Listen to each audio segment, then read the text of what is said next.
Mesdames et messieurs, bonjour et merci de prendre le rendez-vous pour ce nouveau numéro de votre émission d'analyse, d'opinion et de décryptage. Les autorités sanitaires béninoises ont décidé d'améliorer le taux de vaccination contre la COVID-19 et ont initié mardi 16 novembre dernier une campagne nationale de vaccination qui va se poursuivre sur 2 mois. L'objectif principal, selon le ministre Abdoulaye Biotchane, est d'augmenter le taux d'immunisation en inoculant d'ici la fin de l'année 2021 le sérum anti-Covid à au moins 40% de la population qui jusque-là continue d'afficher une certaine réticence fondée sur des doutes relatifs à la qualité des vaccins mis à disposition. Nous en parlons avec nos invités médias déjà en plateau. Laurent Toneinkes, bonjour. Paul Danogui, bonjour. Merci pour la disponibilité. Vous faites le débat ce matin avec Roméo Aklozo, qui est analyste web, communicateur. Roméo, bonjour. Bonjour Paul. Merci d'avoir accepté notre invitation. Plaisir partagé. Avec vous, nous aborderons ensuite la non-qualification des écureuils du Bénin aux éliminatoires de la Coupe du Monde Qatar 2022. L'équipe nationale avait perdu dimanche 14 novembre dernier au stade Omnisport des Martyrs de Kinshasa devant les Léopards de la RDC. Que faut-il faire pour que le Bénin se hisse un peu plus haut désormais pour ce qui concerne le football? On se retrouve juste après ceci pour le débat.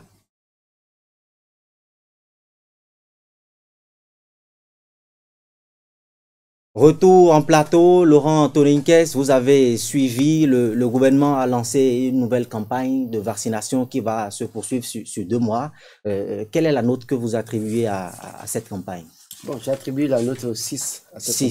6. Roméo Aklozo? La note 8. 8. On va commencer par vous. Pourquoi 8? Pourquoi 8? Parce que vous êtes sans savoir qu'au début de cette année, avec l'avalanche de fake news sur les réseaux sociaux, plus d'un, je parle des Béninois, n'ont pas pris la mesure de la chose. Beaucoup se sont abstenus d'aller vers les centres de santé pour se faire vacciner. Ouais. Donc, il est de bon aloi, de bon ton que le gouvernement intensifie la communication, que le gouvernement se décide à aller expliquer les choses comme cela se doit aux populations afin qu'elles sortent pour se faire vacciner. Et cette campagne intensive de vaccination lancée le mardi passé vient à point nommé pour rétablir tout ce qui a été fake news, fausses nouvelles répandues sur les réseaux sociaux et au sein de la population béninoise. Laurent Toneinkes, c'est quand même pas la première campagne qui a été lancée par le gouvernement. Avant celle-ci, il y a eu d'autres. Les Béninois ne sont quand même pas sortis. On note toujours dans le rang des populations une certaine nonchalance, sinon, pour être précis, une certaine réticence. Qu'est-ce qui continue de nourrir ces réticences malgré les assurances du gouvernement? Justement, je crois que Roméo Aklozo a parlé de fake news, c'est vrai, moi je ne parlerai pas de fake news, je dirais peut-être qu'il y a des théories qui ont été ventilées ça et là et qui font que peut-être les populations, étant donné que les populations sont beaucoup plus nombreuses sur les réseaux sociaux aujourd'hui, ils lisent tout, ils entendent tout, ils voient tout et donc de ce point de vue, il n'y a que des gens qui ont des réticences. Maintenant, il y a aussi que dans une certaine mesure, la pédagogie utilisée au prime abord pour moi ne convainquait pas pour autant parce que quand vous mettez souvent la pression, les gens se posent des questions, ils se disent mais pourquoi ils nous mettent la pression? Et donc la pression qu'on a observée au début, où on exigeait le pass sanitaire pour accéder à certains lieux, où on exigeait, en tout cas, pratiquement c'était comme une pression qui sur les populations. Et donc de ce point de vue, avec tout ce qu'il y a eu comme débat, les gens étaient dans une certaine mesure, se disaient mais si on lit tout ça et que le gouvernement nous impose ça, pourquoi, quel est l'intérêt du gouvernement? Et donc aujourd'hui, avec la campagne qui est lancée, je crois que c'est une bonne démarche que de lancer une campagne nationale. Mais moi, j'aurais souhaité qu'on évite de mettre la pression. Plus on mettra la pression, plus on va communiquer, on va mettre de l'argent.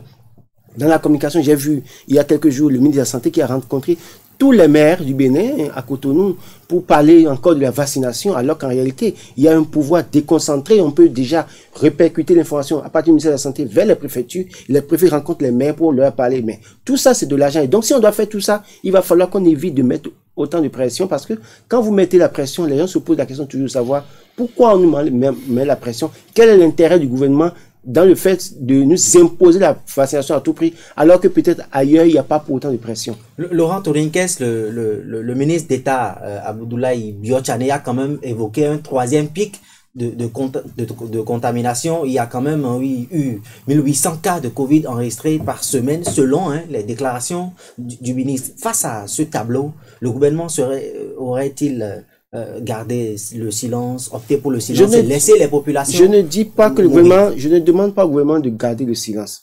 Il faut expliquer les choses. Il faut utiliser une bonne démarche qui arrive à convaincre les gens. C'est vrai, il y a une troisième vague qui vient, notamment quand vous suivez l'actualité du côté de l'Europe, vous constatez qu'il y a une troisième vague qui a repris. Même, déjà, même ceux qui sont, d'ailleurs, même dans ces pays, on voit que ceux qui sont vaccinés sont les plus nombreux, peut-être qui se retrouvent pratiquement dans les hôpitaux aujourd'hui par rapport à ceux qui n'étaient pas vaccinés. Donc, autant d'informations qui circulent, que les gens lisent et que vous mettez la pression. Non, pour moi, je dis, il suffit seulement de montrer les chiffres, de communiquer sur les chiffres, de montrer l'utilité du vaccin. Pour la poliomyélite, par exemple, depuis des années, on vaccine nos enfants. Qui s'est opposé à cela une fois? Mais quand vous commencez par mettre la pression, les gens se demandent, mais pourquoi vous êtes si pressé qu'on aille se faire vacciner, alors qu'en réalité, pour eux, peut-être, ils ne voient pas l'urgence. Donc, il va falloir communiquer autrement, plutôt que de chercher à dire, si vous ne faites pas le vaccin, par exemple, vous perdez votre emploi. Il y a des discours qu'on a entendus par le passé, où même des structures privées ont décidé de ne pas empêcher leurs employés de rentrer, de venir sur le travail s'ils ne sont pas vaccinés. Donc, ce sont ces discours qu'il faut éviter. Sinon, moi, je dis, la vaccination n'est pas une mauvaise chose en soi. Et je le dis, moi, j'ai fait ma vaccination. J'ai fait ma vaccination et donc, je ne suis pas contre la vaccination. Je dis, changeons juste la démarche et la méthodologie et essayons de faire comprendre la population. Moi, j'ai dit à ceux qui sont autour de moi, allez vous faire vacciner. Je vous raconte une anecdote. Une dame travaille dans une des institutions du Bénin. Et je l'ai rencontrée dans l'école de mes enfants et on discutait. Je devais l'aider pour l'adolescence de son enfant et je lui ai dit, mais vous faites quoi vous-même? Elle dit, je travaille dans telle institution. Je lui ai dit, mais pourquoi vous n'êtes pas parti? Elle m'a dit, ça fait une semaine que je ne suis pas parti parce qu'on m'a dit, sans une passe, je ne rentre pas. Je lui ai parlé, je lui ai dit, non, la vaccination n'est pas mauvaise. Les débats que vous suivez sur les réseaux sociaux, c'est vrai, il y a autant de débats, mais ce n'est pas une raison pour aller se faire vacciner. La dame, elle allait se faire vacciner, elle a repris son travail. Donc pour vous dire, on peut trouver autre démarche pour qu'on convainque les populations plutôt que d'aller avec la force. Roméo Aklozo, Laurent Torinkès recommande au gouvernement de changer sa stratégie de communication par rapport à la campagne de vaccination qui est faite aujourd'hui. Je parie que vous ne voyez pas les choses sous le même angle. Quand il parle de pression, je n'en trouve pas du tout. Vous savez, les vaccins ont eu une validité de 6 mois. Si dans les 6 mois, les gens n'aillent pas vers les centres de santé pour se faire vacciner, c'est quoi? On jette tous ces vaccins, toutes ces doses, et on en commande d'autres. Des vaccins qui sont donnés. Vous voyez un peu qu'on peut jeter. L'autre chose, l'État est le garant du bien-être des populations. Vous voyez, si à un moment donné, les populations obnubilées par les fake news et autres ne veulent pas aller vers les centres de santé pour se faire vacciner, l'État a l'obligation de prendre des mesures nécessaires, les mesures qu'il faut. Parce que à la fin, c'est au gouvernement, à l'État, qu'on demandera des comptes.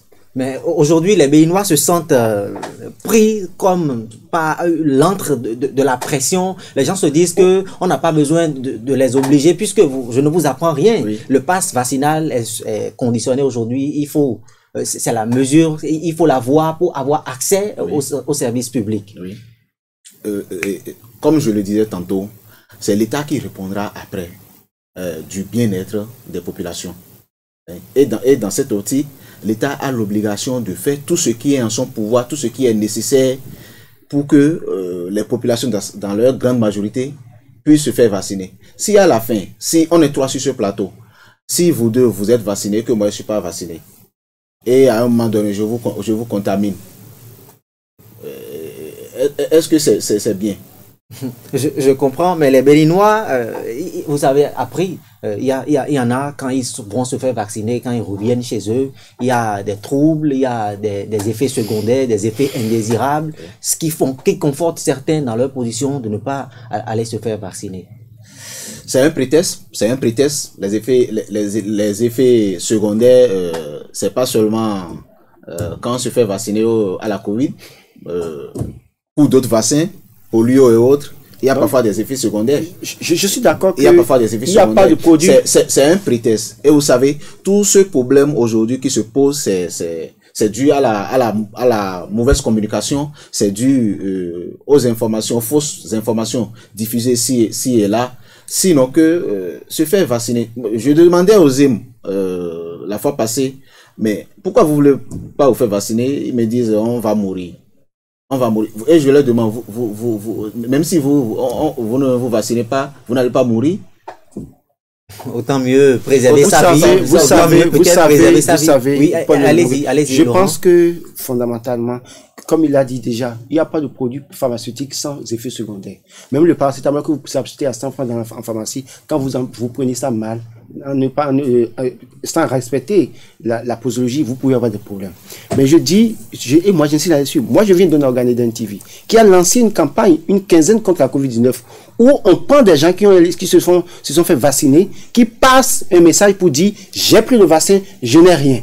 Donc, il faut des messages comme ça pour convaincre les gens plutôt que d'aller avec la force. Il dit qu'il ne voit pas de force. Je suis d'accord que peut-être de sa position, il ne verra pas de force. Mais moi, je pense qu'à un moment donné, on a mis la pression quand on dit... Moi, je devais déposer un courrier à la présidente de la République où on me dit, à l'entrée, on me dit, vous avez le passe vaccinal? J'ai dit oui, j'ai présenté, je suis rentré. Mais quelqu'un était avec moi, lui n'avait pas le passe vaccinal. On l'a retourné pour dire qu'il ne peut pas rentrer. Pour vous dire quoi? Dans une certaine mesure, oui, ce moyen qui est utilisé aujourd'hui est comme une pression. Parce qu'en réalité, même si vous faites le vaccin, même si vous prenez le vaccin, vous n'êtes pas à l'abri de la contamination. Attendez, vous n'êtes pas à l'abri de la contamination. C'est vrai, et c'est pour ça qu'il faut communiquer. Il faut dire aux gens, même si vous n'êtes pas à l'abri de la communication, c'est que dans une certaine mesure, de la contamination, que dans une certaine mesure que vous ne pouvez plus développer la forme la plus violente. Donc, quand vous ne communiquez pas comme ça et que vous voulez à tout prix dire, il faut sans vaccination, sans quoi, les gens vont toujours continuer à être réticents parce qu'il y a déjà un précédent qui les conforte dans leur position. Roméo Aklozo, certains Béninois se sont fait renvoyer de leur service parce qu'ils n'ont pas pu ils ne sont pas allés se faire vacciner. Je vais revenir sur l'exemple, par exemple, du port de casque dans ce pays. Allez-y, très rapidement. Oui. À un moment donné, l'État a décidé que tous ceux qui sont à moto portent les casques. Mais ça a créé un tohu-bohu total dans le pays. Des gens ont dit non, on préfère rouler sans casque.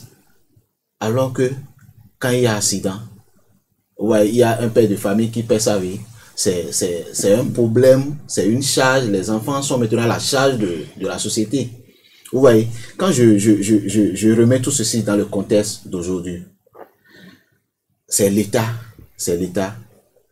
qui va s'occuper d'une manière ou d'une autre de ses enfants laissés par un Covidé décédé. Mais on a vu, il y a plusieurs orphelins au Bénin. L'État ne vient pas forcément à l'aide. Parce que l'État n'a pas les moyens de venir à l'aide à tout le monde. Mais il fait ce qu'il peut. Il fait le maximum. Laurent Anthony Kess, je pense que c'est la question. Oui, les autorités gouvernementales feraient mieux d'envoyer les gens qui les soutiennent, en tout cas directeurs ou députés ou chefs de service, d'aller dans leur milieu de vie et de parler aux gens. C'est une forme de communication de proximité qui peut avoir son résultat plutôt que de rester à Cotonou et de rencontrer les maires à Cotonou, de parler. Parce que les populations à la base pensent qu'il y a de l'argent qui circule entre les gouvernants et que là, on veut les utiliser comme des cobayes. Donc, il faut aller faire la communication de proximité, montrer l'utilité du vaccin aux gens plutôt que de mettre la pression. Mais est-ce que ce ne sont pas des incongruités? Non, mais en fait, le problème, c'est que je vous ai dit, il y a un précédent. Et ce précédent fait que il faut revoir la communication en montrant aux gens que la vaccination ne tue pas, la vaccination, voilà les avantages, et de montrer que eux-mêmes, à un moment donné, on pris le vaccin. Parce que le problème, moi je parle ce matin pour dire j'ai fait la vaccination, mais nos autorités, combien sont-ils à pouvoir brandir fièrement leur carnet de vaccination pour dire j'ai pris le vaccin? On vous aura compris, nous allons évoluer dans ce débat. Roméo Aklozo, vous l'avez suivi, les écureuils n'ont pas pu se qualifier au barrage de la Coupe du Monde Qatar 2022. La sélection nationale a perdu face aux Léopards, je crois, le 14 dernier à Kinshasa. Est-ce que les écureuils seraient-ils limités qu'à des performances passagères? Pas du tout, pas du tout. Si aujourd'hui les écureuils Bon, qu'est-ce que je vais dire? Si aujourd'hui, tout le monde, ou bien la majorité des Béninois arrivent à taper sur les écureuils, c'est parce qu'ils ont mis la barre très haute. Sinon, dans un passé récent, il y a quelques années, il y a 6 ans en arrière, on ne serait pas deuxième, on terminerait pas deuxième de cette poule. On terminerait derrière la RDC, le Madagascar et si possible la Tanzanie. Mais aujourd'hui, si le Bénin en arrive à disputer une finale lors de la dernière journée, c'est parce qu'à un moment donné, les écureuils ont mis la barre. Mais est-ce qu'il faut se limiter? C'est se contenter du minimum que de dire qu'on a disputé une finale à non, pas du tout. Pas du tout. La RDC, c'est quoi? La RDC, c'est une grande équipe qui a gagné la CAN, qui était déjà au mondial. Est-ce à dire que le Bénin a une petite équipe? Le Bénin n'a pas une petite équipe. Le Bénin est en train de grandir. Et il faut mesurer les choses. Ça fait plus de 10 ans que le Bénin grandit. Non, pas du tout. Pas du tout. Vous avez oublié que il y a quelques années, 6 ans en arrière, il y avait plus de football au Bénin. Le football s'est arrêté pendant plus de 5 ans au Bénin. C'est le gouvernement actuel qui a remis les choses en place, en permettant à la nouvelle fédération de s'installer. Et grâce aux réformes au niveau du ministère des Sports, les choses ont pris. Le Bénin a été qualifié à la CAN 2019. Nous avons été quart de finaliste. Le Bénin avait été qualifié avant ça, 2 fois. Mais d'accord, le Bénin a été qualifié 2 fois. Mais quels étaient les résultats? Vous voulez me dire que le quart de finale l'année dernière, ça a été un travail ou bien c'est la chance? Laurent Dominguez, vous ne concevez pas du tout qu'on limite les écureuils à de petites performances. Moi, je pense, et je suis sincère là-dessus, et Roméo ne sera peut-être pas d'accord avec moi. Pour moi, c'est une équipe à commencer par ranger dans les placards et de reconstituer une nouvelle équipe. Je m'explique. Vous voyez les résultats qu'on a eu à la CAN. Quels sont les véritables résultats qu'on a eu pour aller au quart de finale à la CAN? Combien de victoires? Combien de matchs nuls? Combien de fois la Providence nous a sauvés à la CAN, à la dernière CAN? Quand on évalue tous ces paramètres et quand on regarde les résultats de l'équipe aujourd'hui qui évolue en dents de scie, je pense, parce que c'est les gens qui ont vieilli déjà, ils ont fait leur temps la plupart du temps. Et nous avons un championnat. Le gouvernement a construit 22 stades et on nous le chante tout le temps. Le gouvernement veut construire encore des stades, on nous le chante tout le temps. Nous avons un championnat dans lequel on peut mettre suffisamment d'argent, constituer une équipe locale, A prime, peut-être l'équipe A et puis l'équipe A prime. Commencez à travailler avec les joueurs locaux, parce que quand vous ne positionnez pas les joueurs locaux, quand est-ce que vous pourrez les préparer pour de grands matchs? Mais le travail a commencé. Attendez, je sais qu'il faut se pas d'accord, il va prendre la parole tout à l'heure. Mais pour vous dire quoi? Oui. Quand on regarde les résultats, on s'est toujours contenté du minimum. Le match face à la Tanzanie ici, tout le monde a vu comment ça s'est passé. Le match face au Nigeria, pour les éliminatoires de la CAN, on a vu comment ça s'est passé. Pour vous dire que il y a un problème qu'il faut résoudre. Au niveau de l'équipe nationale, est-ce que les éléments que nous avons sont pour autant encore disponibles ou bien on a encore du football dans les jambes pour défendre l'équipe nationale? Si ce n'est pas le cas, il vaut mieux commencer par préparer une autre relève, de sorte à ce que nous puissions aller et être fièrement qualifiés pour d'autres compétitions. Regardez l'équipe que nous avons. Aujourd'hui, avec le match, après le match face au Congo, on voit le Bénin qui a saisi la FIFA et la CAF. Tout le monde espère tout le monde espère que le Bénin est satisfait du côté des essences du football et que le Congo soit disqualifié. Mais de vous à moi, cette équipe veut aller faire quoi à la Coupe du Monde? C'est pour aller distribuer des points et c'est pour aller gaspiller les sous du contribuable béninois. Je préfère qu'on prenne ces sous pour faire autre chose. Vous qui avez d'impatience de prendre la parole, allez-y. Allez-y, oui. D'abord, il dit qu'il faut mettre l'équipe au placard. Oui. Et de former une autre équipe. Oui. Ok. On met l'équipe au placard. On forme une autre équipe. On forme une autre équipe. Pendant combien de temps on va former l'autre équipe? Supposons 2 ans, 3 ans.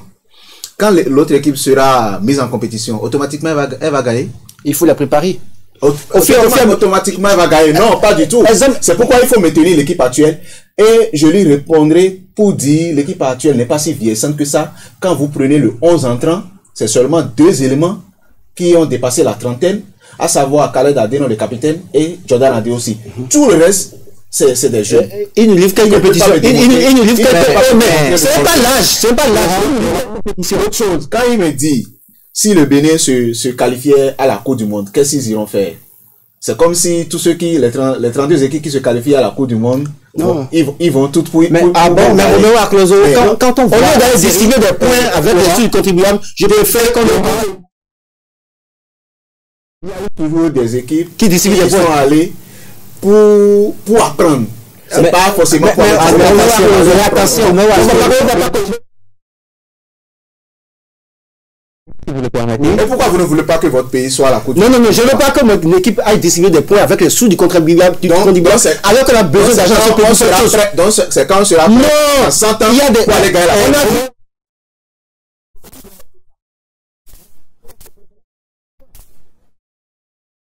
Déclaration du porte-parole du gouvernement, Wilfried Lian-Tongbeji, qui a reconnu que les écureuils ont commis une erreur fatale en perdant le match face à la Tanzanie. Voilà. Si les écureuils avaient fourni l'effort nécessaire, certainement ils seraient qualifiés pour la Coupe du Monde. C'est le faux pas de ces qualifications. Mais laissez-moi vous dire, même si vous mettez en place une superbe équipe nationale du Bénin, des écureuils, on perdra toujours des matchs à domicile. Parce que le football fait ainsi.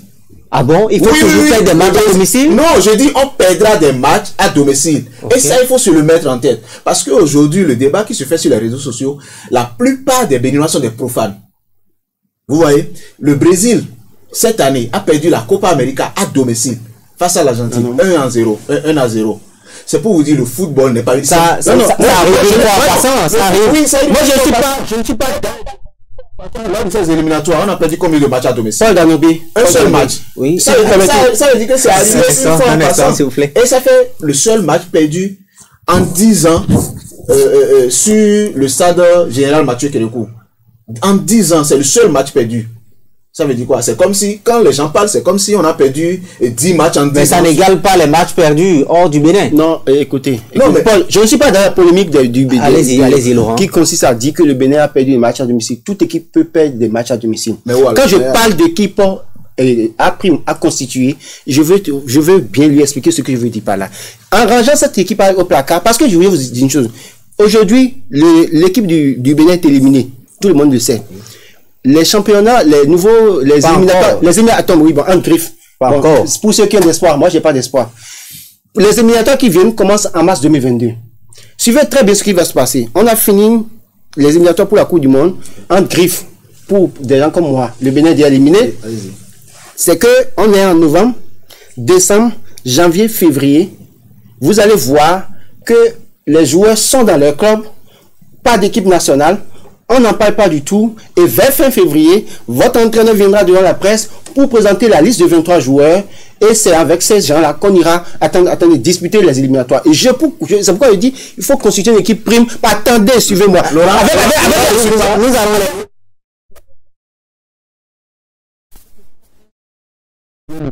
on peut disputer des matchs amicaux pour les préparer à la compétition. Et là, l'entraîneur pourra aller puiser dans ces joueurs-là pour supplier peut-être ceux qui sont en griffe, les meilleurs dans l'équipe qui est en train de partir. Allez-y, Romain. Ça prouve que Laurent, comme la plupart des Béninois, ne suivent pas l'actualité du foot. Vous voyez?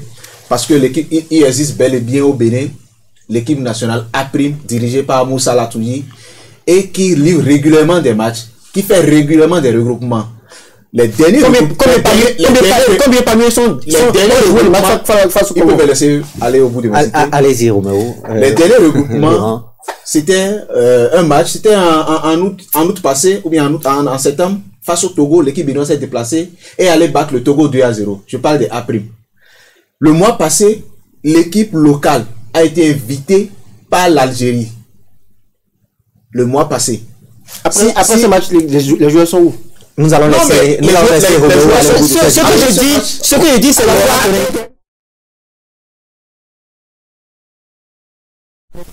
les joueurs sont retournés en club. Parce qu'en temps, il fallait préparer le début du championnat et le championnat a commencé. Mieux, ces joueurs locaux sont régulièrement de sélectionner en équipe nationale. Aujourd'hui, on a Junior Laitan de Ayema qui est en équipe nationale. On a Roland Béakou, le meilleur buteur des Buffles, deuxième meilleur buteur du dernier championnat, qui est régulièrement en équipe nationale.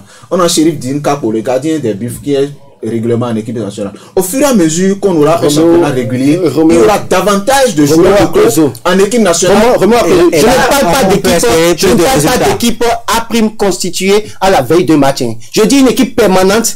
Quand c'est équipe à prime permanente, nous allons au-delà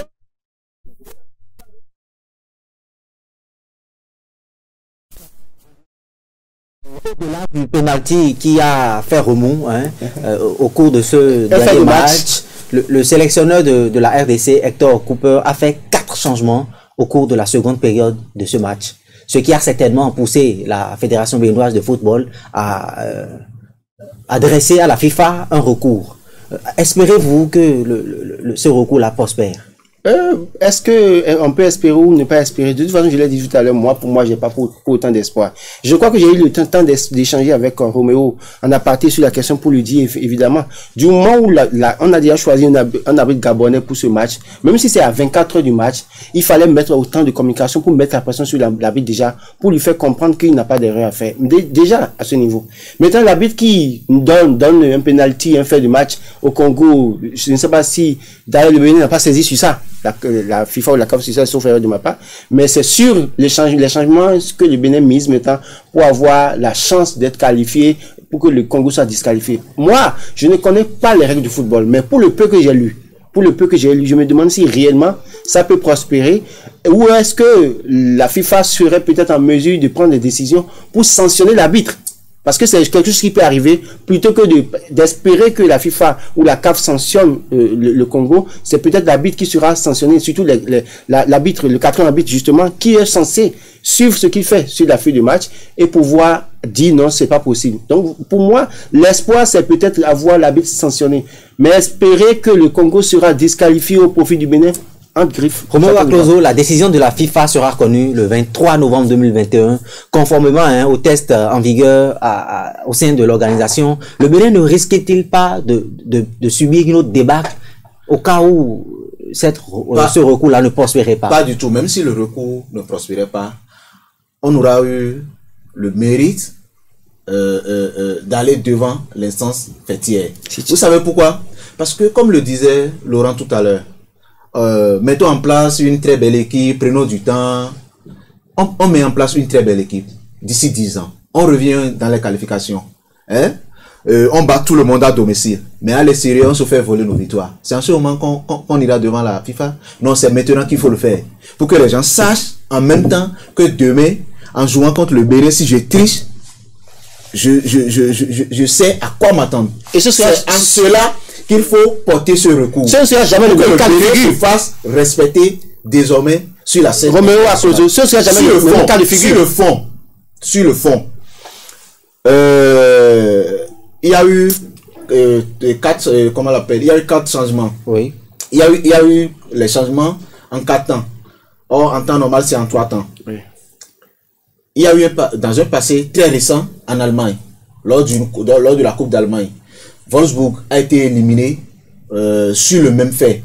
Donc, on espère du côté béninois que la FIFA, la jurisprudence, comme il y a déjà une jurisprudence, va donner raison au Bénin pour que le droit soit dit, pour que le Bénin retourne. Bon, moi, je n'espère peut-être pas qu'on disqualifie la RDC, mais à mon fort intérieur, je pense que la FIFA va nous demander de rejouer le match. Laurent Toniquet, votre réquisitoire contre le football béninois semble bien dur.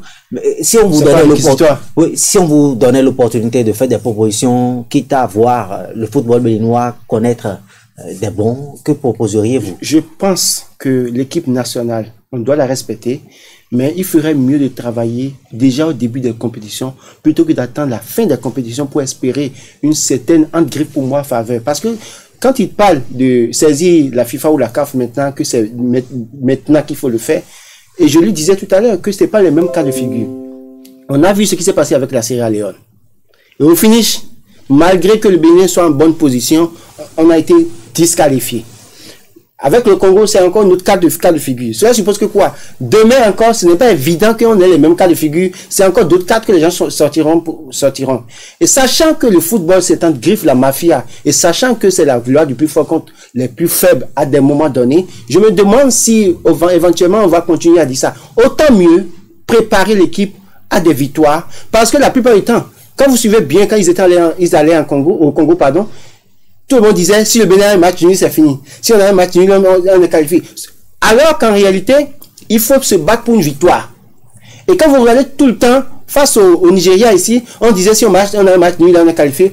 On était en train de parler match nul, jusqu'à ce que la dernière minute, le Nigeria nous fasse mal. Pour dire, travaillons pour que dès les premiers, deuxièmes matchs là, qu'on gagne plutôt que d'attendre les derniers moments, les derniers matchs, pour dire c'est sur les derniers matchs, face à la Tanzanie, si le Bénin avait gagné, on était déjà qualifié. On n'avait pas de problème. On vous aura compris, Laurent Toninkens. Merci d'avoir participé à ce plateau. Roméo Aklozo, merci à vous également. Amis internautes, comme vous l'avez bien si compris, nous sommes à la fin de cette émission. Merci de nous avoir suivis et à bientôt pour un nouveau numéro de Carré Politique.